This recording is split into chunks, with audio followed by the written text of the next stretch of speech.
Today we'll be looking at the 1981 film The Evil Dead, starring Bruce Campbell and directed by Sam Raimi. As someone who makes movies and aspires to tell his own stories for a living, The Evil Dead is one of those movies that make me want to grab my camera and go out and make a film. Very much like El Mariachi by Robert Rodriguez. Reading about the struggles and hardships that Sam Raimi and his crew went through while making this film is inspiring and proves that if you put your mind to it, you can accomplish anything. After all the hell they went through, Raimi was able to deliver an entertaining, fun, scary, gory film that horror fans will love. So let's pop this sucker in and give it a watch. The film stars Bruce Campbell as Ash Williams, who is going on a camping trip with his girlfriend Linda, his sister Cheryl, his friend Scotty, and Scotty's girlfriend Shelley. They decide to stay at an abandoned cabin where they find an Necronomicon, the Book of the Dead as they call it. After playing a tape that summons the evil forces, Ash and his friends must survive the night without getting possessed by any demonic presence. Technically, this is Raimi's second feature film. The title for his first feature belongs to an old film of his called It's Murder, but we'll get to that later. Anyways, directing wise, you can't tell this is his second film. The movie is very confident in its shots, its comedy, its effects, and tone. Production wise, well, yeah, it does look cheap, but in all honesty, the cheap look of the film adds to the tone, especially with the fog whenever they're outside. In some way, the grain and color makes it look more real, like a documentary. It subconsciously adds another layer of spookiness. Obviously, we know this didn't happen, but what if it did? Maybe Bruce Campbell experienced this while hanging out with Raimi. Or maybe not. Speaking of Campbell, all the actors do a great job, but Campbell steals the show. He doesn't do many things that makes his character likable. He just gives off this charisma. Then again, I might be biased since I'm a fan of his. The other characters are good too. Not quite as memorable, but they don't feel like cardboard cutouts either. They do have some purpose to the film. I like Scotty. He's that asshole friend that you enjoy watching. I'll go to hell. I'm not honking at you. Cheryl, however, gets annoying pretty fast. It feels like she's always screaming or complaining. After a while, I just wanted her character to get possessed. I guess it's because she's Ash's sister. That could explain why she's annoying, but she's still my least favorite character.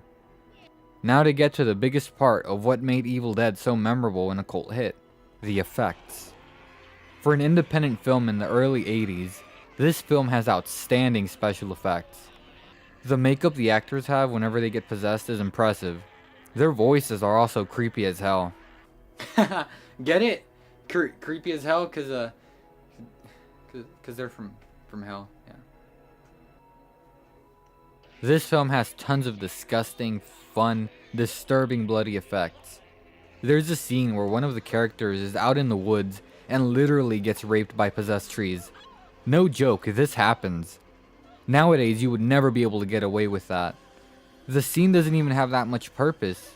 It happens and it's never mentioned again. It's so extra, but that's Raimi's sixth sense of humor. One thing I love is the point of view of what the script refers to as the evil force. This is probably my favorite use of any POV shot in a horror film. The deaths in this film are gruesome. We see demons getting burned alive, get not only their hand, but their entire bodies chopped off, get stabbed through the neck, and basically, it's not as creative with its kills as the sequel, but it's pretty freaking great. Another thing the movie does a great job at is it makes the audience feel like you're there with Ash, getting taunted by demons and on the verge to insanity. The film has small doses of horror comedy mixed into it as well as some sad moments, especially with Ash, since he's the one that has to deal with his friend, girlfriend, and sister. To conclude, The Evil Dead delivers one of the most entertaining, goriest films of the 80s. It looks awesome, it has amazing special effects, and stars my favorite B-movie actor, Bruce Campbell, which is why I'm going to give this film 9.2 out of 10 bloody ashes. And that's my review for this classic film. Now let's take a few steps back and look at this film's history. Along with a few fun facts, of course. You know, gotta get those, yep.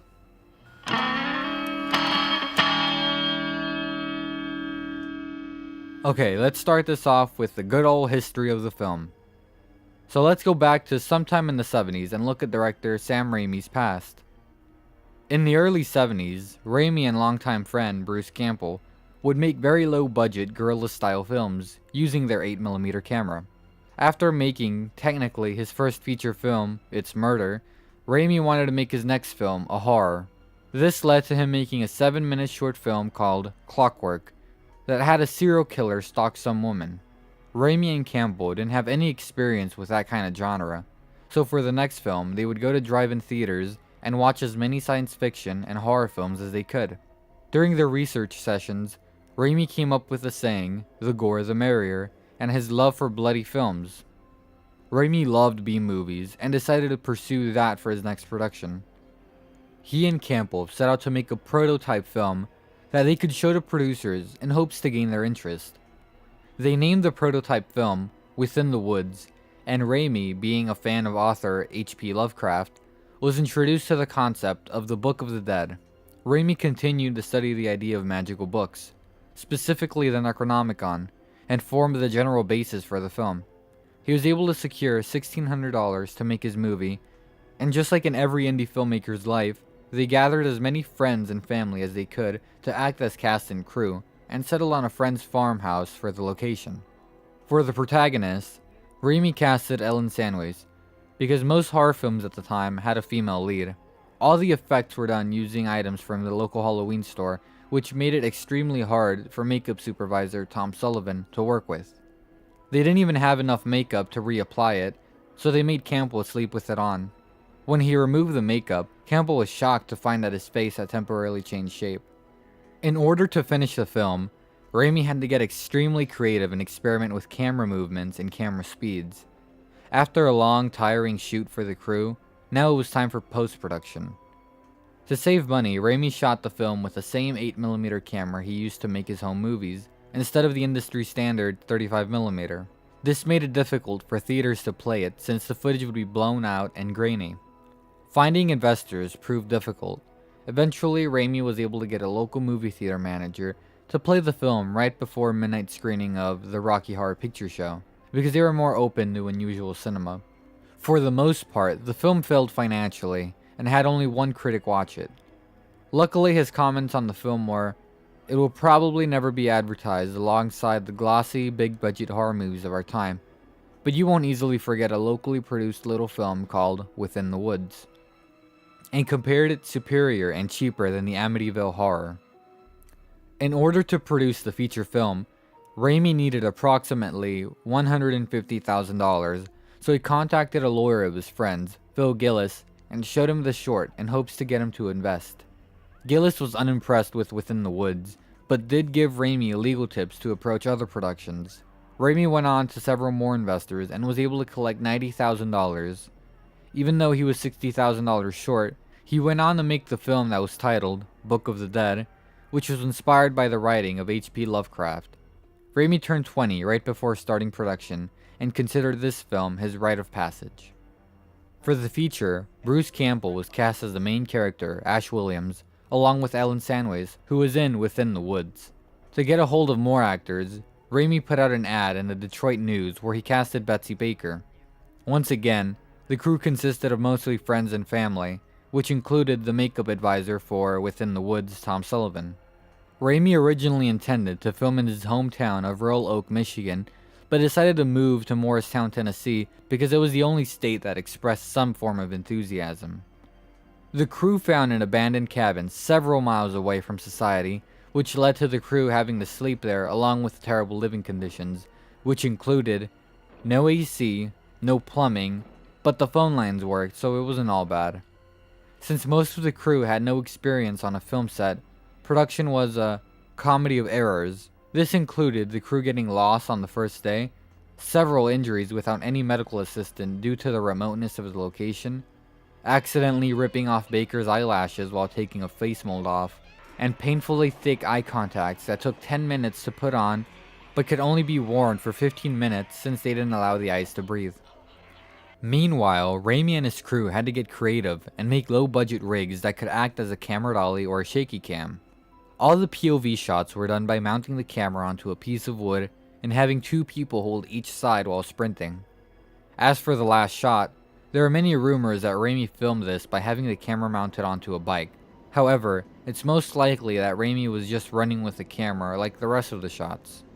There have been no confirmation or denial about this rumor, so it's really up to what you think. Personally, as cool as it sounds, I don't think they used a motorcycle. Nonetheless, Campbell had a few teeth knocked out because Raimi crashed into him. If you watch the end credits, you might have noticed the fake Shemps that were credited. Whenever Raimi would have a background character, he would use a different actor as a substitute to save time if the actor was busy.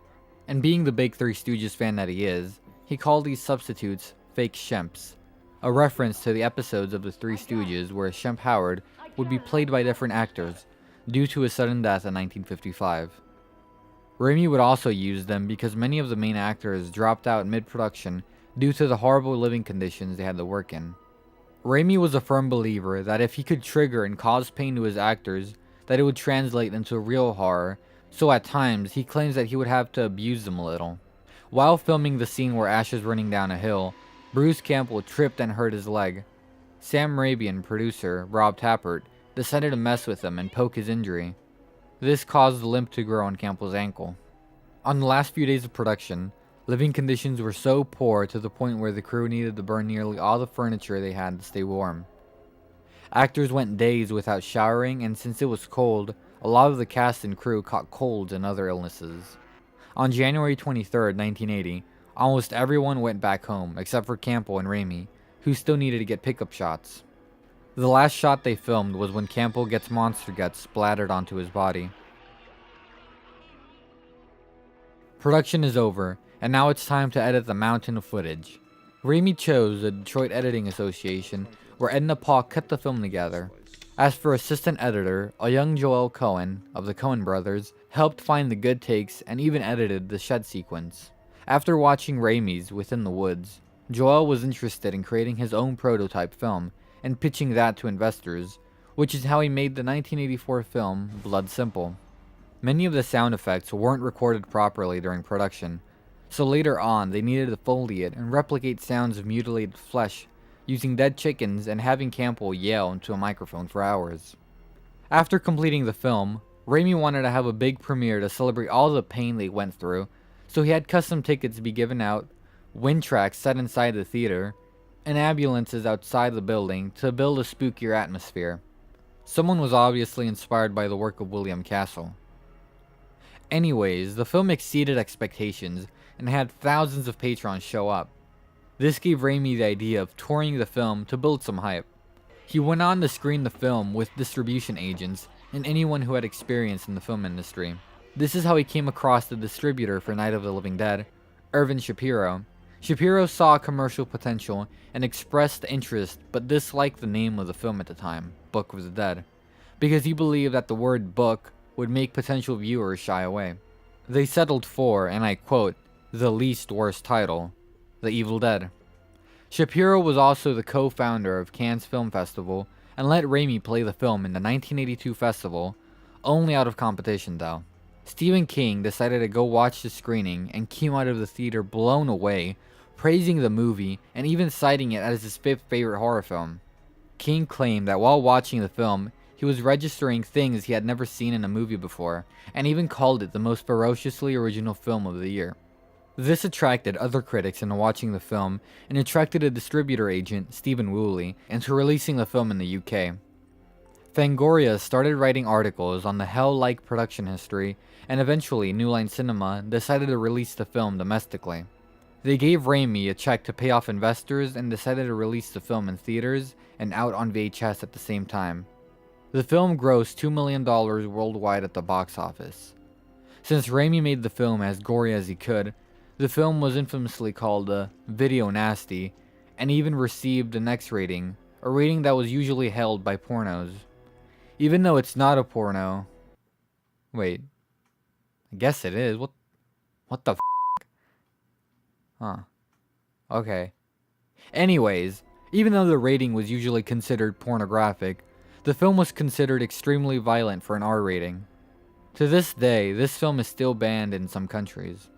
Following the success of The Evil Dead, Raimi went on to direct the film written by the Coen brothers and himself called Crime Wave.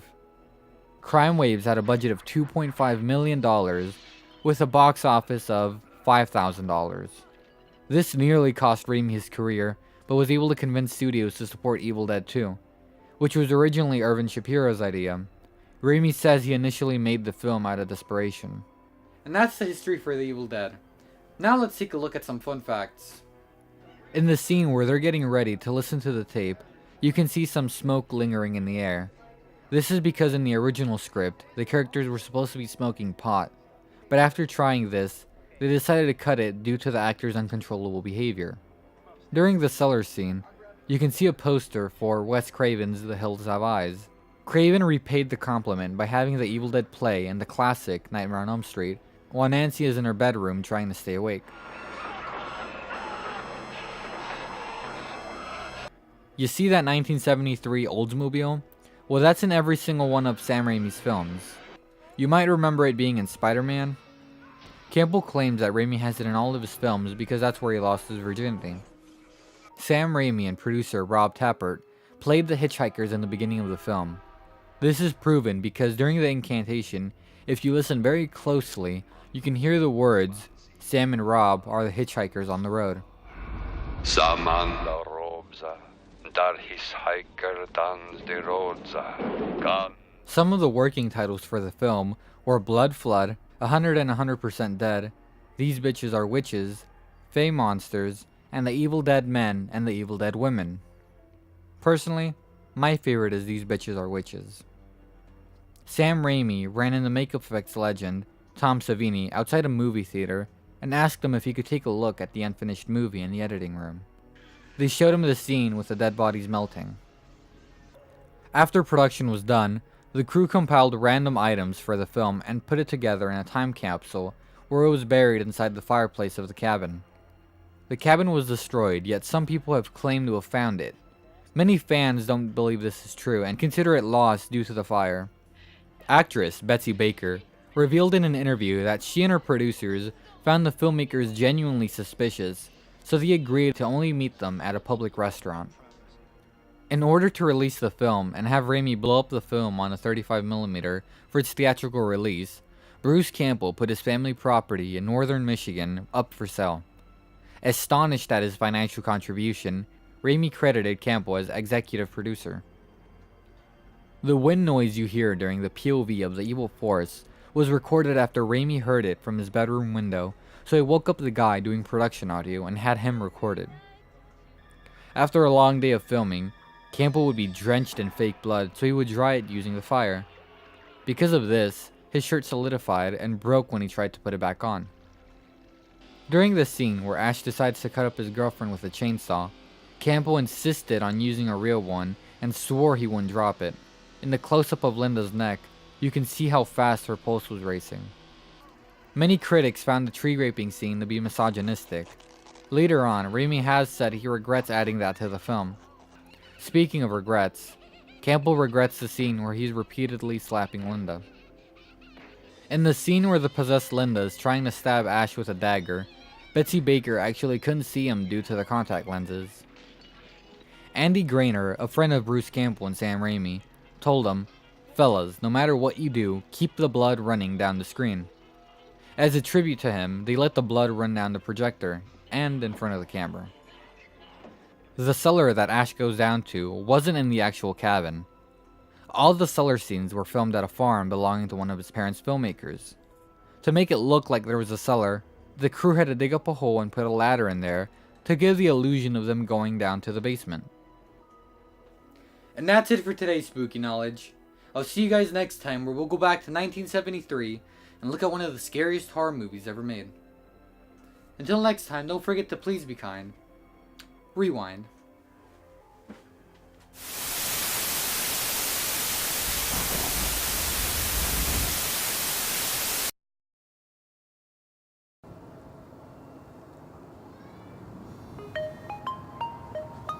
Oh. Hey, Rene. Alex, there's no kids here. Where are you? Yeah, I sent the kid over there just not too long ago, and I haven't found anybody else yet. Well, that one kid better get here soon because it's getting late. What do you mean? You haven't seen the kid in a Rubik's Cube yet? No. The only living thing that's passed by me are squirrels. Do you know how that feels like? Being stared at by squirrels? It's insulting. That's cute. Is it, Alex? Is it really? Find me more kids. Okay. Ruby? Did you get lost? How stupid can you be? Ruby! Ruby, where are you? Seriously, it's just straightforward. How can you get lost?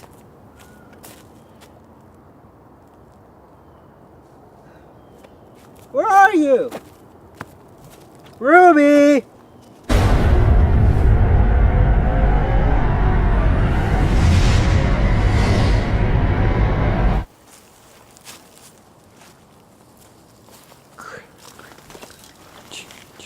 Ruby! Ruby, where are you?